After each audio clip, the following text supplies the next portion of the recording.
What are you thinking about, Casey? Boys, before I go into this, I want you to know that there were no drugs involved. Yeah, that's a way to start one. Not a drug guy. But Not a big drug guy. Not a drug guy. But I will tell you that this thought I had. So if you recall back to Wednesday's episode, I talked about the messaging stuff and we missed something. So we were up at St. Mary's in Huntingburg here. It is where I was baptized, where we were married, and someday I want to get baptized. when the good Lord calls me home, that's where we'll do that final hooray. Yeah, that's right. So there's some kin folk buried out back, and it'd been a while. So Janelle had all the kids. It was that nice Monday where it was kind of nice. There was people out walking, and I thought, I'm just going to pull in. Grandma and Grandpa Lindemann are up there. My aunt and uncle are up there. Pay some respects. Just it had been a while. So I go and, I'm over there and say a few words both places and just kind of remember the memories. We're just taking a trip down memory lane. And as I was walking through, you start looking at other gravestones and you start looking or headstones and you start looking at names and when they were born and when they died or, where they served military wise and all these things. So I got to thinking about this deep, deep thought of cemeteries and the folks that are buried there, about the accumulation of the stories, their history, their life, everything that's contained therein of just what's there. And I had this wow moment of how, you ever have that every once in a while, you look up at the stars and you're like, I'm a very insignificant piece of history. Just a grain of sand, brother. And I sitting there looking through and you see the ones that, died real young, like infant or child, and you're like, what would their life been?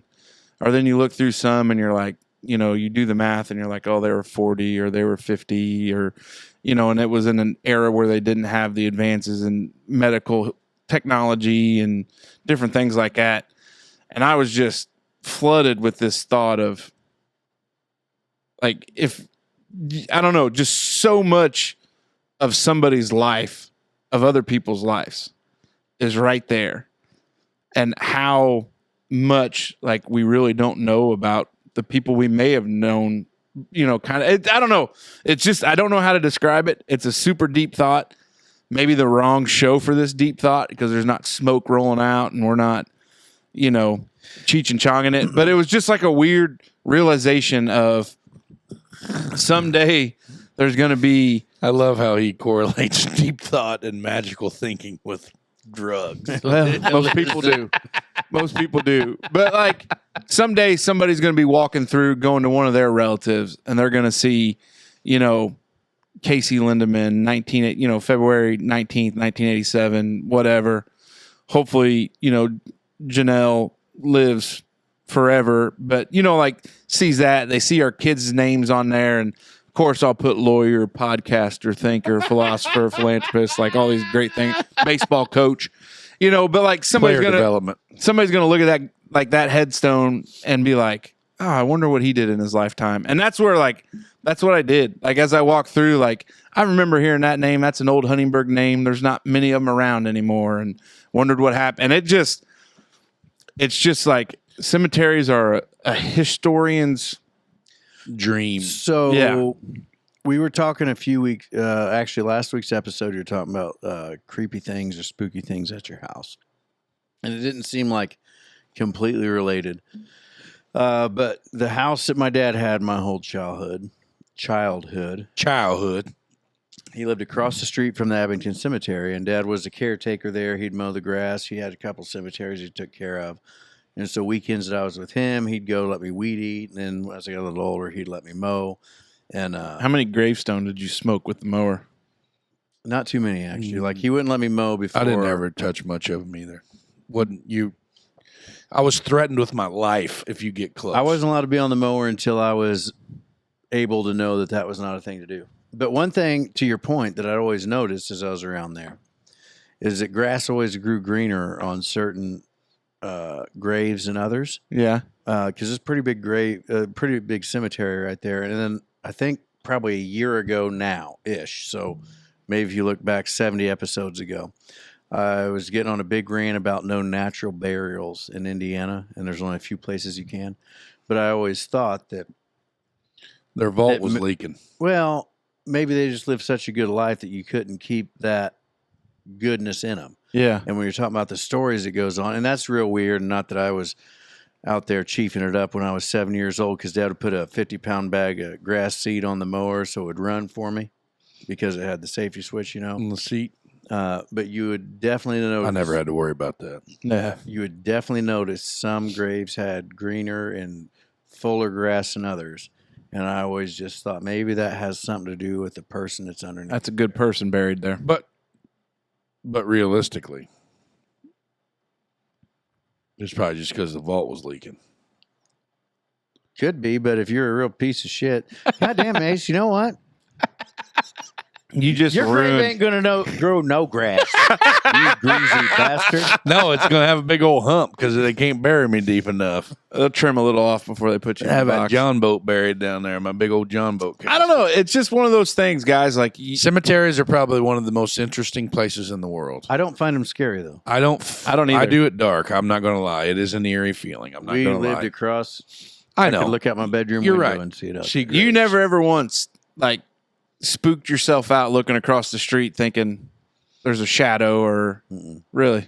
Even as a believer, like you didn't know, zero. He don't believe Believer in in what? ghosts. He believes in aliens. He's, Well, I a, believe in God. he's a ghost. You're a ghost believer. No. No, we talked about it. That's why I said it's wild that you will believe Sasquatch and aliens, but you won't believe in ghosts. Or I think spirits. it's because not that we talk religion, but Until we do. I feel like I'm pretty strong in my faith, and everybody's got their own right to believe in whatever they want. But my faith will let me. I'm not. What's the word I'm looking for? I'm not naive enough to think if there's a God that created our earth that He didn't create other things as well, Yeah. because we probably weren't the first or the best. We're just somewhere in that line. So I believe in aliens. Sasquatch, you can't convince me that he doesn't exist, because we exist and squirrels exist. So why wouldn't something in the middle exist? But ghosts, I don't know. I just don't buy into that, because When you're done, you're done, huh? when you're done here, Yeah. and then you're going somewhere else. Right. That's where I'm at. Huh. But yeah, I think they're very interesting places because you like not only the stories and the memories and the history and, just trying to, visualize and think about what this person, what did they accomplish in their life? What kind of person were they or whatever? But just like, I think the dates in itself is wild. You Yeah. know what I mean? Because like my grandparents on my dad's side are buried up here at Fairmont and Huntingburg. And then my grandparents on my mom's side are down at Standout, St. Peter's Lutheran Church. Yep. And they have a very old section of their cemetery. down Yeah. there. St. Mary's does too. 1800s and type stuff like that. Now, there's a kid in town here as a big historian, and he has posted some photos of some like hella old graves that are around here. You know what I Yep. mean? Like there's some very, very old cemeteries, that are around these Holland and very close surrounding areas. And yeah, I think it's neat, like to where the headstones are so weathered that you can't really see. You got to take the paper and the pencil and So my dad would show me that, and towards the end of his caretaking career, he started doing seminars with people on how to, what's the word I'm looking for? Because you can't bring them back. recondition. Recondition. So like Abington Cemetery is a bunch that you would find the headstone was probably only 1.5 inches thick, Yeah. maybe 2 feet tall. Broke, and it yeah. was buried 3 inches under dirt, and he'd Yeah. bring it out and build it back up. Yeah. And he'd do stuff to show folks how to bring those and Yeah, there try was to a recondition them back to where at least they were standing, you could read them. But we did a lot of those. there was a guy that we used to transfers. hang out. You probably hung out with him at a party or two, but it was a fella from Jasper that kind of that got into that monument reconditioning and stuff like that, and like settling like the base, like the headstone. The headstone sits on a base, and then that sometimes those bases will settle and they'll lean and fall over and shit like that. So there's I saw something online where a guy, some of them do it like it's cool. He does it for like the historical perspective, where he'll go clean a grave and then he'll do like the video is him talking about that person, like what they did and doing kind of a genealogy thing. But I saw something where there was like a side hustle where this guy's offering his services to cemeteries to clean them, to like clean headstones and do, because over time, you know, they get dirty and they do all those things. But mountains move, man. Yeah, I don't know. It was one of them wild things. I was up there by myself. It was a peaceful day. The setting was right. And I just kind of strolled through and, you know, and I love seeing, you know, I always appreciate not only the local legions and VFWs that go out and put flags out for Memorial Day. And, you know, but when you see that little placard where you're like, you know, this person served or that person served or where they were at. And one of them was up there was a World War I veteran.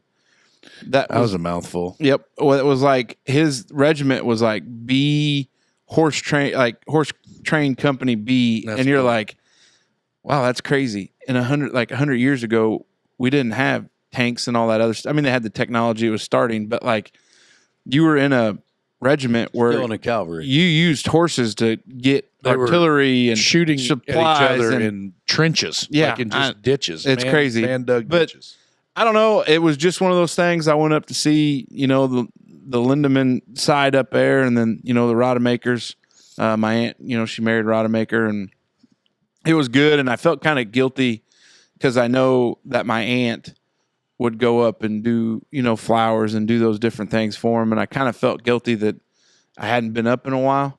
And, you know, something need to think about. Because part of it is the history of it is, and I think I feel it more, you know, because of my mom. You know, Zoe was just 1 when my mom passed away. So she has no recollection of it. And it's the same thing like with Janelle's dad. Like, our kids are young, but, you know, that was part of the MFL Foundation was I want my mom's legacy to be known to my kids.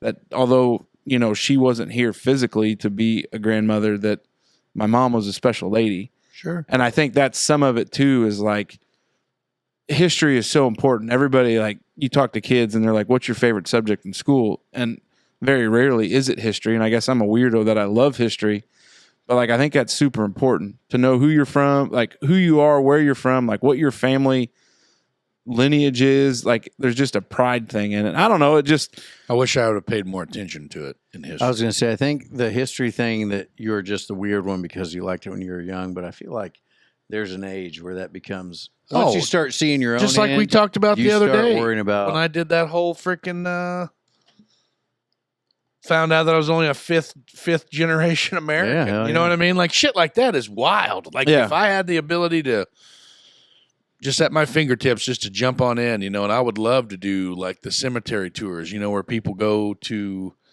you know, try to find where everybody's you know, laid to rest and stuff like that. I'll tell you this, one of my favorite cities to go to, New Orleans? Nope, never been. Savannah, Georgia. Mm-hmm.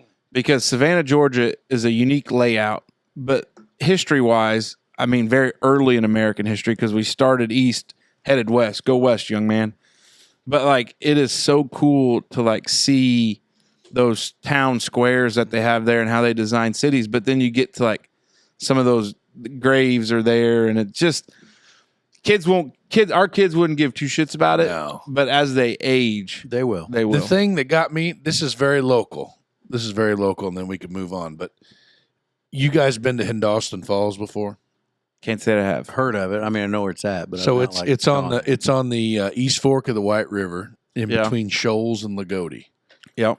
And it's basically a big, huge rock shelf in the White River where the square holes in the rock where they basically were the support beams for where the old mill used to sit are still there. And then right outside there's a big placard that says, like, in 18 the town of Hindostan, or some people call it Hindustan, but Hindostan, whatever you want to call it, tomato, but there was it was a booming small town. Sure. On the river, which most of those were back in the day. The whole town, but like a handful of folks, was completely wiped out by by a plague. Like I don't know what sickness it was or whatever, but Really? and they're all buried in like one small cemetery. Makes sense. And They thought that's what it was. yeah. So it was like something that close. We could get in the car now Be there in 35 minutes. and drive up there Yeah, and just hour and just see like this whole We'd probably history. stop and get some snacks. Oh yeah, duh. Yeah. And And just a see. couple- Well, fair we amount could of go. We beers. could go Fair in the amount of beers. daytime too, and that way we could go to the Dairy Master. Oh, yeah. The Dairy Master in Lagodi. But like the whole basically demise of this little community, and watch it all transpire within a short amount of time, just looking at the dates on those graves. Well, and you talk about I think that's wild. you talk about small communities like that disappear. Think about like the town of Troy down there in Perry County. Like that was a booming town. Oh yeah. Booming town. And then as things grew out and expanded, like it changed. You go further down to like Grandview. Tell City. Yeah, those areas. Tell Cities stayed a little bit bigger, but the disappearance of the small town things is, they're just a blip on the old radar. That's why we got to strive to keep Holland alive, great again.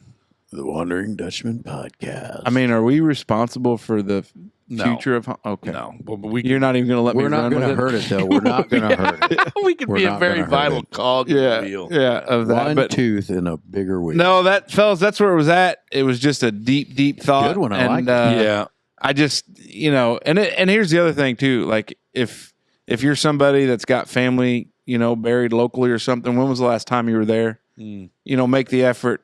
Go say a few words there. Things that I'm